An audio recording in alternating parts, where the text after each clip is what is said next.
දී යනවා කියලා. ඊට පස්සේ ඉබ්බර මිනිස්සුන්ට දොස් කියනවා. ඉබ්බ වැටිලා මැරෙනවා.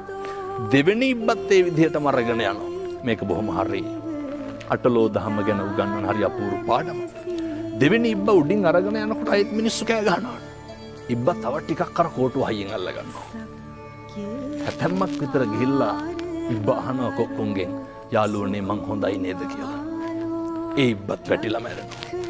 මිනිස්සු පුරුදු වෙන්න ඕන ජීවිතේ මේ නින්දාවෙදිත් ප්‍රශංසාවෙදිත් කටපරිස්සම් කරගන්න. මිනිස්සු නිරන්තරයෙන් හිතන්න ඕන කාරණයක් තමයි මම පිට කරන වචනෙන් කවුරු හරි හිතක් රිදෙයිද? කවුරු හරි මිනිස්සෙකුට අගතියක් සිද්ධ වෙයිද කියන එක මිනිස්සු නිරන්තරයෙන් කල්පනා කරන්න ඕන.